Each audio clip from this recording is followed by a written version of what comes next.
Matt Lenihan for Boxing Social in association with Empire Fight Store and Our Kings. We're here with Barry McGuigan. Barry, CBS is back on track in a rugged performance against a guy who was, I think for many people, a bit of an unknown quantity, but he came here to win and he was talking all week. How proud are you of him?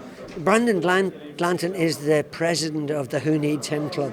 Nobody wants to fight him because he's such a dangerous puncher and so aggressive and walk in, and he had to put on a performance to put himself back in the picture for title contention again. He did that tonight and he beat him up. I mean, I had him winning by 4 or 5 rounds. 2 of the judges had it that way. Then one of other idiot had it by 2 rounds, so I don't know what fight he was looking at. But anyway, it was a great performance, bruising fight, but he showed what he's made of and he beat him comprehensively. I was going to say, is that always good when you see a fighter who has to show his resolve? Look, when you're bouncing back from certain fights, defeats, it's always nice to put on a display. And he's not been given a gimme fight just to get his feet wet. He's been given a guy, like you said, in that Who Needs Me club. Matt, I know my boxing, and he had to turn up. The CBS had to turn up tonight, and he had to perform, and he did it in style.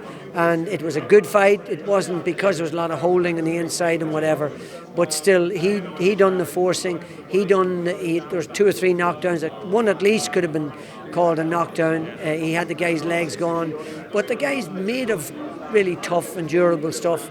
And he's not, as I say, he's not a guy that all the top guys want to fight because he's so goddamn dangerous, Brandon Glanton. But Chris handled him brilliantly, puts him right back in the picture now, and we're looking at Badu Jack, and we're looking at Noel McCallion. Those are fights we're interested in. I was going to say, nice, obviously, we sort of shook hands at the end after everything that was said. I know tensions get high, but it was nice to sort of put a pinpoint in that.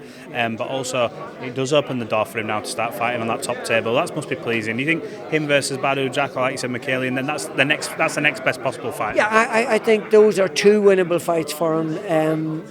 Obviously, Jai Opetaia is I think he's the hardest fight out there for anybody in the cruiserweight division. But CBS is not afraid of anybody. So if he could fight one of the others, win the title, he'd be happy to have a unification with Jai Opetaia, and he would go in there fearlessly as he does every one of his fights. Absolutely. I've seen you mention on Twitter about this main event. I just want quickly to ask you, what's your feeling now we're here, fight night? He's made the 170-pound limit. He's come under. It's a bit of a restriction, I suppose, overnight, thinking, geez, I hope I don't go over. What do I eat? Have you swayed your opinion sort of through the week with everything that's gone on? And what's your sort of final thoughts before we sign this off? I write my column in the Daily Mirror, and I said Eubank to win.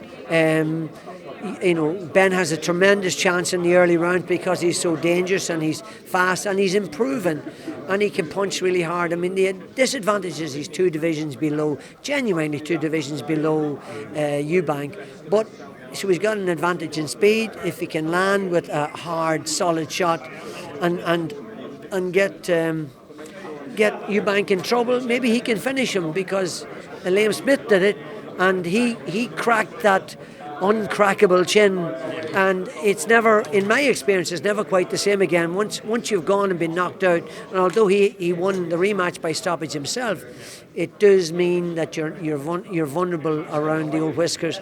So it's Ben early doors. If it gets past 6 rounds, I'm favouring Eubank, and I think it's going to be Eubank.